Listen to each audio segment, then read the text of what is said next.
Our News is brought to you by Alive.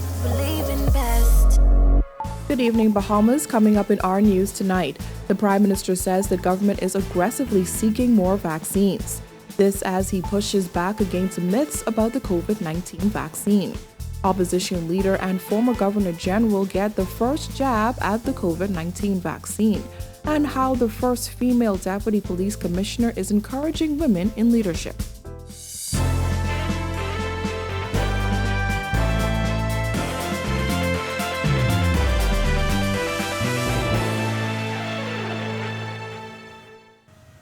Good evening, Bahamas, and thanks for joining us for our news. I'm Georgie O'Bain. Topping news tonight. The government's goal was to have vaccinations in the Bahamas completed by April, according to Prime Minister Dr. Hubert Minnis, who says efforts are being made to obtain more vaccines. It was our goal and our aim and objective to have the entire Bahamas completed by the end of April, and therefore we have to obtain the vaccines. Dr. Minnis says the government is still aggressively trying to obtain those vaccines in order to continue the rollout. Bahamas would have been in communication with CARICOM to see whether we can approach certain sectors as a unit, and independent of that, the Bahamas would have also been checking all different sources without naming any. It's no secret that many Bahamians do not want to take the COVID-19 vaccine, and many have expressed doubt that Dr. Minnis took a real vaccine on national television. Jared Higgs tells us how the Prime Minister addressed those doubts. Do you honestly believe a man who's afraid of needle are going to allow them to stick him with sugar water? Dr. Minnis encouraging Bahamians to take the COVID-19 vaccine if they get the chance, while also dispelling talk that the vaccine he took wasn't real. He described how he feels 5 days after taking the first dose of the AstraZeneca vaccine. I feel nothing, but some people, first of all, when I was taking my vaccine, we made sure, showed the vial to all of you so that you can read and the TV camera can zoom in and see exactly what's going. But the vaccine issue was shrouded in mistrust. Only 40% of healthcare workers say they would take the vaccine. Many ordinary Bahamians even expressing disbelief that the Prime Minister took the vaccine himself. I don't believe it was a vaccine shot. He took a shot, but I don't believe it was the AstraZeneca. How come? I just don't trust them. What do you think about that? It was fake. Why do you think that? That's how I feel. How come? Tell me why. Why do you think it was fake? Because I doubt that he would be the first person to take it. But not everybody sees it that way. While this man says he would have preferred a different vaccine, he believes the Prime Minister. She's leading by example, and those persons who think it's safe for them, I support them in taking it. But now, I prefer the Moderna, because I think that's one of the safest for me. The one upside to the vaccine hesitancy is that the country's supply is relatively low, even with 30,000 plus COVAX doses expected by the end of March or early April. The United States is set to give AstraZeneca vaccines to Canada and Mexico. So Dr. Minnis was asked whether our government was lobbying the United States for help.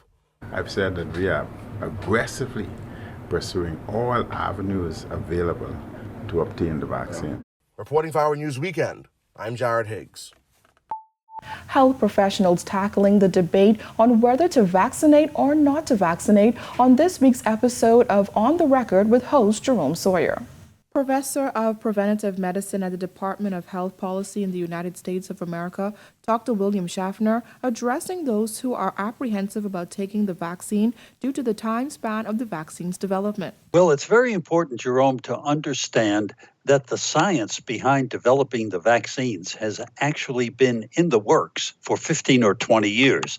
So when we say we quickly made a vaccine, well, that's right, but the science has been worked out over a long period of time.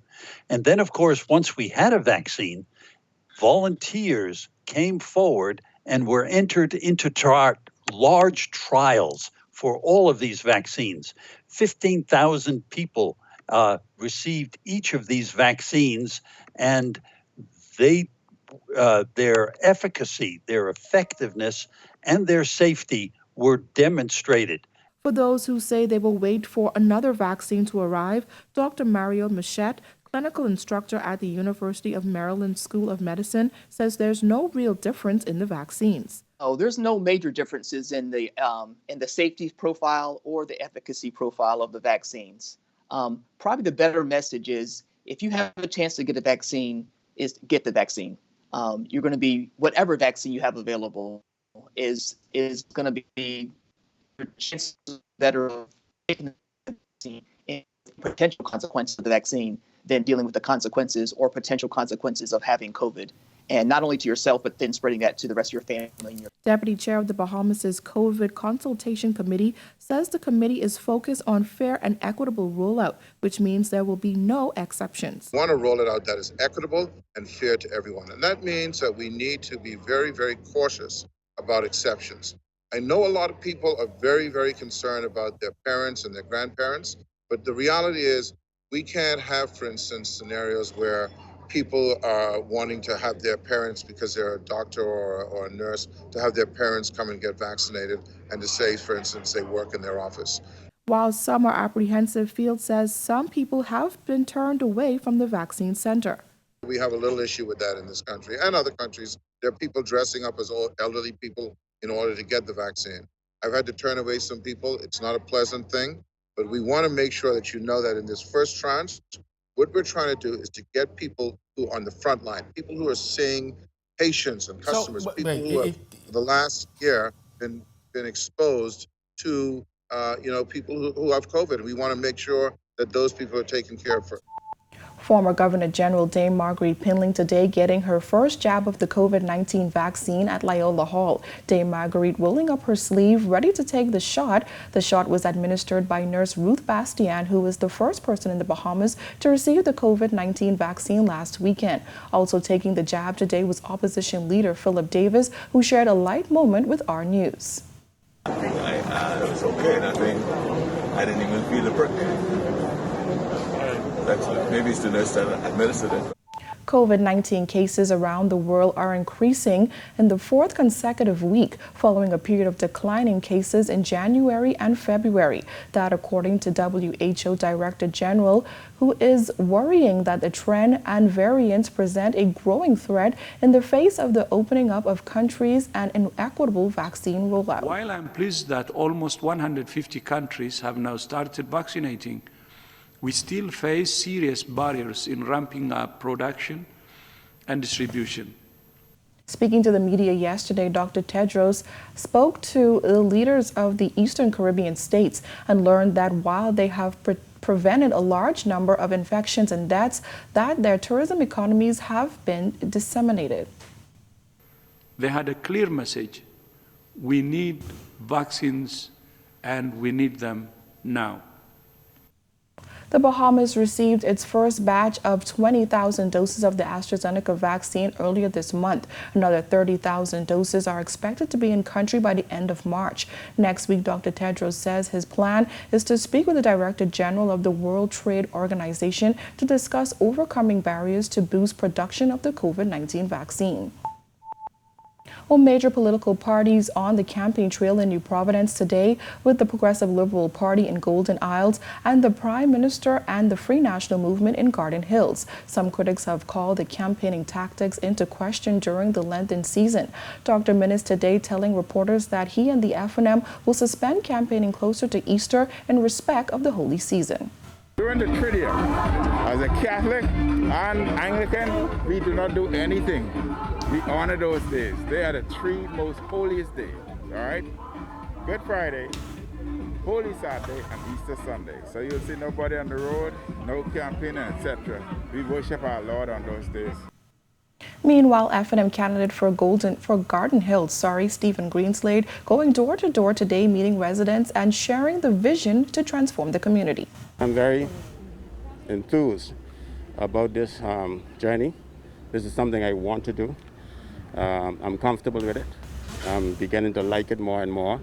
Interacting with people is something that comes natural for me. Meanwhile, over in Golden Isles, PLP leader Philip Davis joining PLP candidate Vaughn Miller, the incumbent for that area, knocking on doors and greeting residents. Still to come on our news, a push for more women in political leadership and appointments. A woman at the top of the police force is shaping leadership. Plus, a jewel of a Luther creates one-of-a-kind creations. That's coming up when our news returns. Every new season of On the Record, we push the limits. venture into unknown territory. We take our cameras into places unseen before.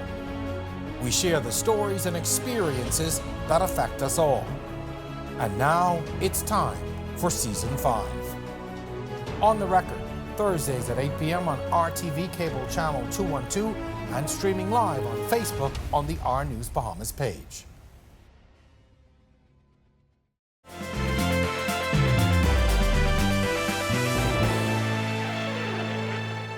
You're watching our news. Welcome back. In other news, Bahamian branch of the Caribbean Women in Leadership is pushing for better representation of women in politics, quotas in political parties, and appointments across the board. Our Christina Dragovich tells us more. Women are underrepresented at the national level, and that is boards, in parliament, in certain positions in this country. National Chair of Advocacy for Zonta Bahamas, Marissa Mason-Smith, says quotas should be introduced for all political parties for more accurate representation of women in leadership. To ensure that no less than 30% of the constituencies in 2022 general election be reserved for women, 50% of senatorial appointments by both government and opposition are women, 50% of candidates chosen to contest local government elections are women, and 50% of cabinet appointments be women.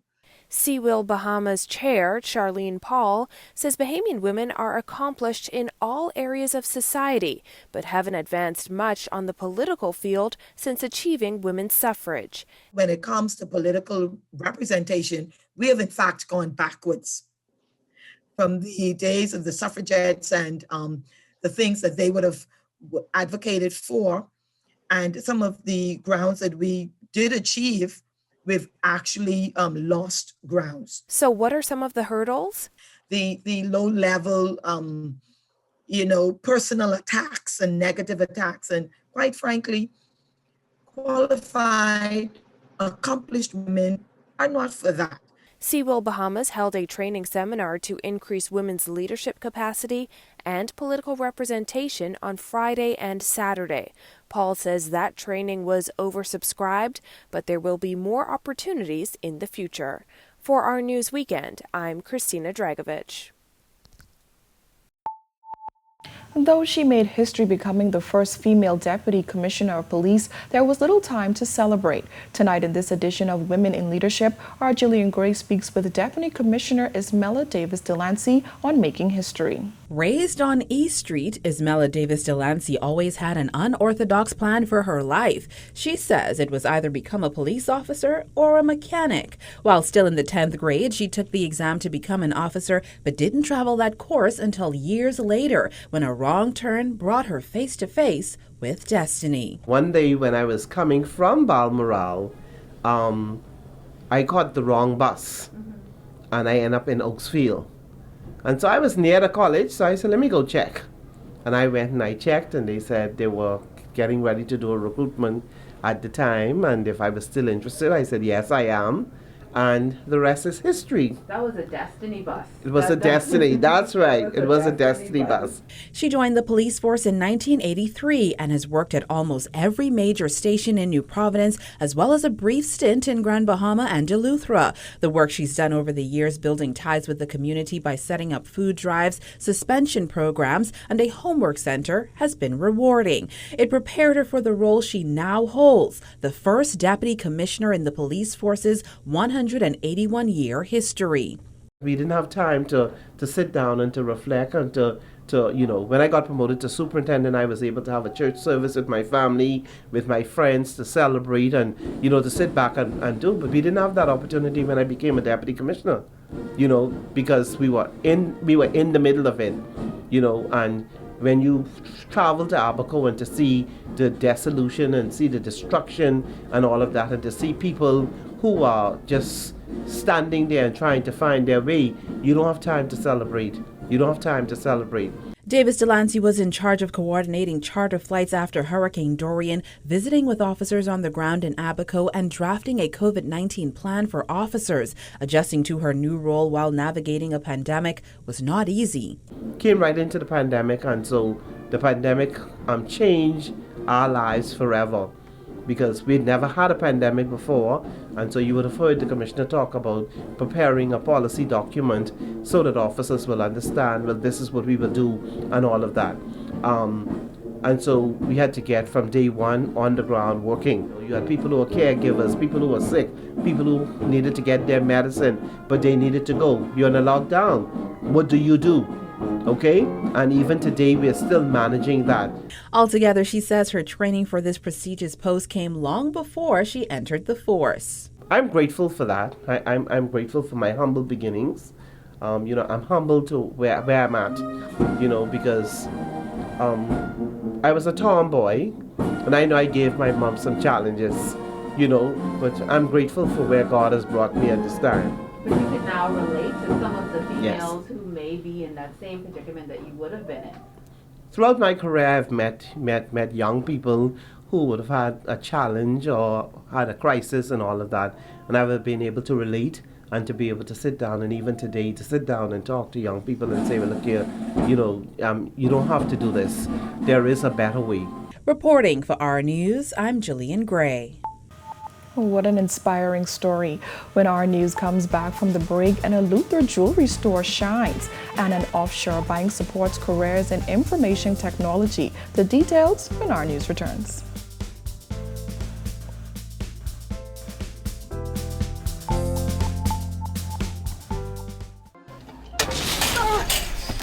Are you okay? No. Yeah, I got. That's supposed to happen. Listen, wait. Where's your heart? Where is your compassion? Do you have a soul?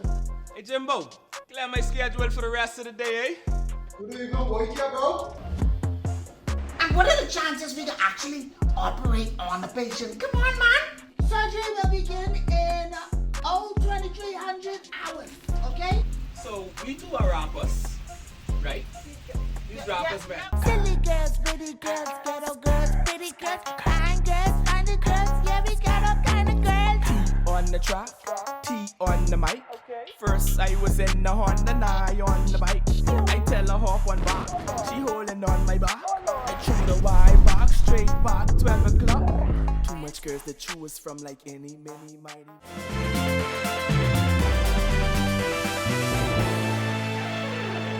This is our news. Welcome back.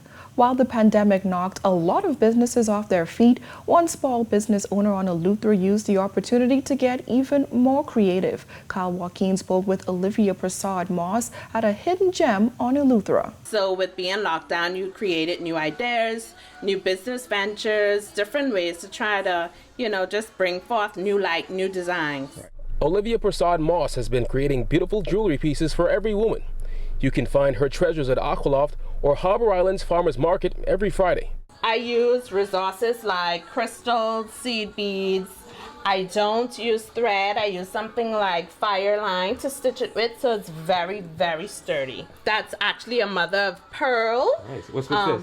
Yeah, that is actually something that's like resin, and it has crystals and seed beads. And just so you know how much love, time, and dedication goes into each piece, everything is done one bead at a time. It's very intricate, very detailed, but I'm in my zone. This is what I love to do. It's my passion.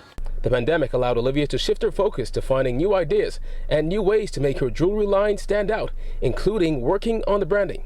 I used that time to investigate, research, color schemes, everything. So now I've stitched up everything.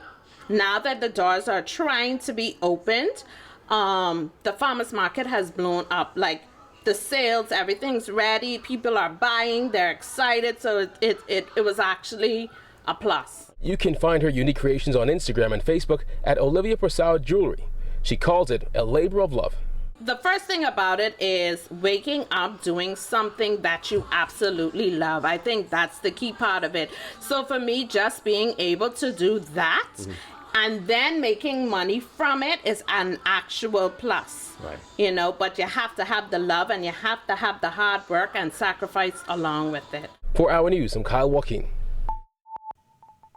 While the island of Eleuthera is a rather small community, a neighborhood watch has been keeping active, helping all those in need. We're not just focused on crime, we're focused on community care, we're focused on community development, we're focused on looking after people's interests. And so, for example, this is the COVID-19 pandemic that we're dealing with, and one of the things that has happened is we've been distributing stuff like bleach to different homes, like we've given them hand sanitizers, we've given them masks, and then we've also been doing feeding programs to help the community, and we do things that would help to keep the community coming together, because persons don't get to go out much, and so we do those things that will keep the community together despite COVID. And tomorrow at 11 at Zion Baptist Church in Deep Creek, the Neighborhood Watch is said to honor a special member of that community. We're honoring our community police officer, PC 1311 Renato Brown.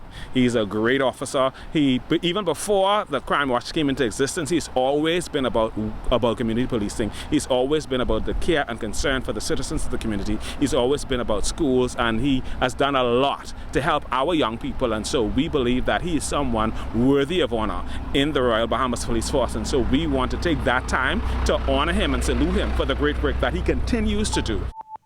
Well, Deltec Initiatives Foundation is offering a $50,000 four-year scholarship to the University of the Bahamas. Public Relations Officer April Zand says the scholarship opportunity is for high school students interested in information technology or finance. Now, while we consider this to be a very highly selective program, we're ultimately looking for someone who's already interested in the field of management, financial services, IT, human resources, and even the sciences, as well as mathematics. But we are really looking for someone who is going to show a commitment to also staying in the Bahamas post-study. So while we are giving out a full ride scholarship, we also want someone who has already displayed leadership skills, who's already shown a commitment to their community, and also someone who can show a desire or have a want for financial assistance at this time. Applications can be submitted to deltecbank.com before April 8th. Also, our email is difse@deltecbank.com. So we really want to stress too, because this year is a little different for us at Deltec Bank compared to the years before. This year, we totally understand the economic challenges that we're facing locally as a community as well as globally. And so for us, this opportunity hopefully will serve as a representation of hope and encouragement, not just to families, but of course to young persons who are already thriving in their communities. Well, still to come on our news, helping businesses to roam like home. Stay with us. Every new season of On the Record, we push the limits. Venture into unknown territory. We take our cameras into places unseen before. We share the stories and experiences that affect us all. And now it's time for Season 5. On the Record, Thursdays at 8 p.m. on RTV Cable Channel 212 and streaming live on Facebook on the R News Bahamas page.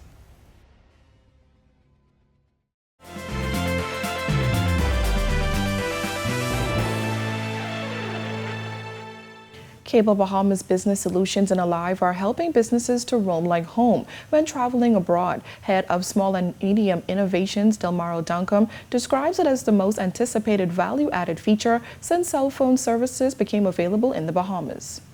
While we know the COVID-19 has impacted many businesses, it's limited our ability to move around, it's limited travel. We wanted to get this program out and launch ahead of time because there are some businesses where travel is still required. I have a lot of friends that are traveling now, and it's required for business.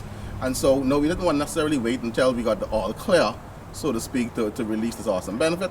So we're making it available as early as possible.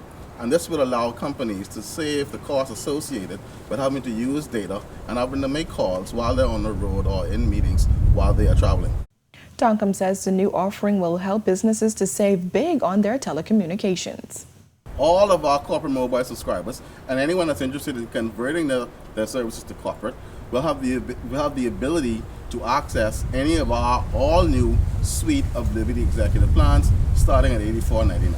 We want to encourage everyone to contact us at businesssolutions@cablebahamas.com, and our sales team is ready to assist and provide as much information as possible in order for you and your company to make the switch.